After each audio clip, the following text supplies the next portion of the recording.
You're watching the Gamecreds.com Clan War Invitational between Against All Authorities and Team Dignitas. And here we go, ladies and gentlemen. Welcome to SHOUTcraft if you just tuned in. If you're watching this live, you're doing it right. If you're watching on the VOD, hey, well, we won't judge, we won't judge. Nerchio in the green trunks, playing Zerg right here at the western hand side. Yes, western hand. I will say it if I wish to say it, damn it. The western hand side of the Lost Temple versus his opponent Bischu from Team Dignitas up to the north of the map in the yellow trunks, playing the one and only Protoss. This'll be interesting, no question. So, Bischu and Nerchio all apply unconventional tactics. Although, I must say, I don't want to call myself disappointed by places. Oh, we went for the 4-gate. No, how droll. How working class of him. No. You don't judge people like that. That's dumb. Like, he went for a strategy that should be pretty effective, and you know what it was. Besides, there was double robotics facility back in that bar. I would hardly call that standard 4-gateway play. But there you go. Some people just get upset about everything. They take video games way too seriously. I'm not a big fan of that. I'll tell you what I absolutely do not like, actually, on my channel, is when you see amazing players, like top-ranked Masters League players, like White Raw and Machine, and these guys as well, you know, Bischu and Nerchio, both big Masters League players in professional teams. Oh, they played so badly, they're so terrible. Like, come on, really? What you really gonna say things like that? I don't know. I think that people's perception of players has got so absurdly out of proportion that it's just beyond salvageable. Like I said, just sit back, relax, and enjoy the game. Still pro level, even though it's not perfect. Because, let's be honest, barely anybody is perfect. I'm going on this rampage because there's really not an awful lot to say right now. You know, obviously, there's a gateway coming up, there's an extractor, there's a spawning pool. Bischu isn't doing any crazy expanding nonsense as of yet. Not going for the forge fast expansion. Spawning pool extractor, yes, and he will grab when he thinks that that probe has buggered off, so he's not going to get harassed. So, again, we've seen that kind of thing before. Nothing unusual about that. Cybernetic core going down. Nerchio in the base. Oh, it's another Protoss opening. The gas! It will be mine! Ha ha ha ha, yes. There you go, Nerchio, once again with the steel, trying to dictate the tactics of his opponent, limit his build order opportunities and options. That probe needs to be eaten. You know it needs to be eaten. It's on creep. Get it, go on, get it. He's not going to get there in time, unfortunately. Bischu is a smart individual. He is getting the hell out of there because he knows that's not a good idea. Hatchery going down. There you go. Just at the right time. That's what you do. Again, very safe. Nice way to play it. We've been seeing nothing but Zerg versus Protoss so far, and we've seen that happen more often than not, that they will delay the hatchery in favor of getting out the Zerglings and getting the gas first, so they can get metabolic boost easier, so they can drive the probe away, so there won't be a pylon dump down there.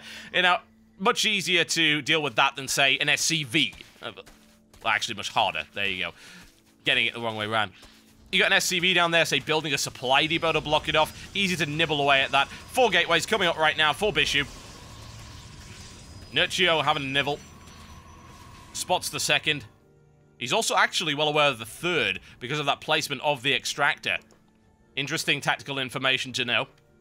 What's his response going to be to that? Considering he's just dumped that down, he is under potential threat from this Stalker and the Zealot. And there's the Pylon. Pylon's going to go down right there, and that could be really unpleasant. A lot of pressure coming in. Roaches on the way.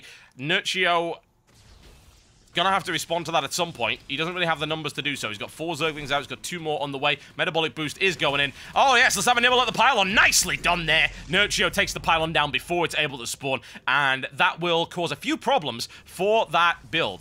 Again, you know, 4 gateway, really, really strong build. Lots of people like it. Lots of people say, oh, it's so easy, blah, blah, blah. I don't really have that elitist attitude. I'm sorry. Use what's effective. But Nerchio counters it extremely well simply by killing the Pylon, and that eliminates the ability to warp in nice and easy.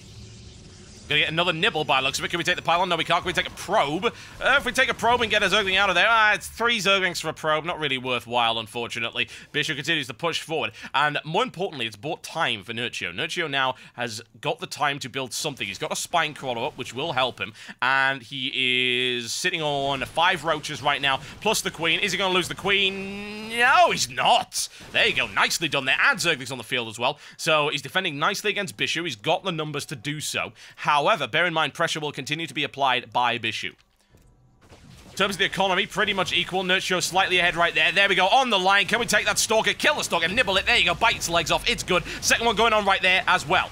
So on the creep, very powerful defense coming in. Spinecrawler is going to go down, but of course it will delay it and give him a time to kill 2 Zealots. More Roaches on the way as well. He's got 7 up, and that is a good number. More Stalkers on the way as well. Needs the backup, though. He's going to need an awful lot more than that if he wants to break that line. Nerchio has no intention of letting that go. He's got 14 Zerglings on the way, and he may go for an aggressive counter push. That's what he's looking for. Can he get this around? Looks for this around. Round he goes. You cannot leave, he says to Bischu. Oh, wow. Bischu gets torn apart right there. Loses 1, loses 2. Zealot coming down as well. Nicely done there by Nerchio. Exceptional defense. However, the pressure's going to continue to apply. However, I must point out that it is kind of getting blunted right here because Nerchio is defending so ferociously. Unferociously. Ferocious is a word. Ferocious is a word. We combine them and it's ferocious. Brand new word right here coined on this show. Zerglings, they're gonna eat your Zealots. There you go. 1 and 2 annihilated. And those Roaches still feeling pretty good about themselves. Yeah, feeling snazzy, styling.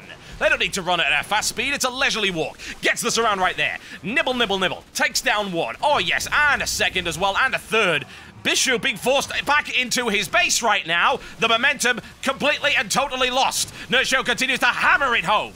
Bischu loses 1 and 2 and 3 Stalkers. Zealot's getting annihilated as well. That pylon's going to go down, which means no crazy fast reinforcements. Bischu is running out of resources, folks. He is running out of resources. The 4 gateway deftly parried.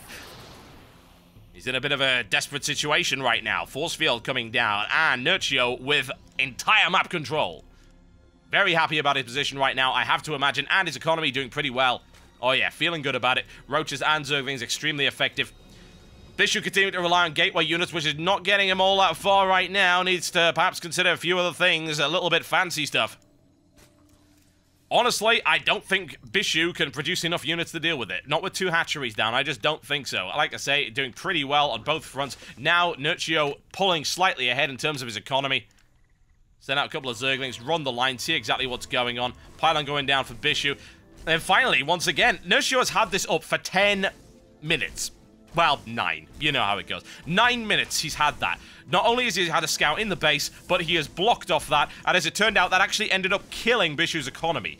Just the amount of gas that he has not been able to mine as a direct result of that is fairly goddamn important. Bear in mind, Nerchio hasn't done it either, but his units are less reliant on gas. He's building mostly Zerglings and Roaches, as you know, and we could show it to you right here. Well, we could if he had any frickin' lava left. Well, you got... Stop clicking it! Stop clicking it! There you go. 25 gas. I knew that. I just wanted to show it to you. It was a visual aid, folks. Trust me. Visual aid. 25 gas is all he really needs to build Roaches. However, Sentries, that's 100 gas. Stalkers, that's 50 gas. It's a lot of freaking gas when you've only got 1 assimilator, and he hasn't even bothered to build a second right now. It's going to stunt his growth pretty damn significantly. And honestly, Nerchio is rolling forward now with a pretty damn potent force. 10 Roaches, 14 Zerglings available right now, and he's got the upgrade to the lair, so he can diversify. Goes for the line. Takes a Zealot for free. Gonna take a second one. There you go. Nice little swarm. Oh, great surround. Takes another and another. Bischu losing forces hand over fist right now. Massive difference in terms of resources lost. Absolutely gigantic. 4,350 to 1,900. A huge difference. Do not underestimate just how big a difference that actually is. Unbelievable. Nerchio with the Overseer. Well, he can lock down some gateways with Contaminate, of course. Glyle Reconstitution coming up. But again, I think Bischu is getting so very, very starved right here in terms of his resources. Relying mostly on Zealots, which, of course, as we are well aware, not only get easily locked down by Zerglings, but they get torn apart by Roaches. Once again onto the line. And you know what? Bischu's not going to be able to hold this line, I don't think, if I'm entirely honest with it. Too many Roaches. Too many Roaches. Losing Zealot after Zealot after Zealot. Might as well take a few. Still doesn't have quite enough Stalkers, if I'm entirely honest. Zealots pushing forward, but they know they don't want to go onto that creep. That is a dangerous place. There are things lurking beneath it. See, you see the ripples in the water. What could be there? Monsters! Monsters! Horrible monsters! Nerchio. Nerchio, you have 15 Roaches, and you have 2 more. Your reconstitution is almost up. And you're going to be able to apply a hammer blow approach. Once again, Bischu goes for the expansion, still doesn't grab another gas. And that is limiting the number of Stalkers and Sentries he's able to put on the field. relying so much on zealots as a result of that. And you know what? The economic advantage now firmly in Nerchio's favor. A full 10 drones ahead, and there you go, running the line once again. I don't think Bischu's going to be able to hold this. He's going to try it nonetheless. Takes one zealot, takes two, blasts his way through there. Little outcropping of resistance from Bischu, but it's being broken down. There are so many roaches. Sentries annihilated. Good game, ladies and gentlemen. Yes. Nerchio takes it, fought against all authorities, and is now one apiece in this clan.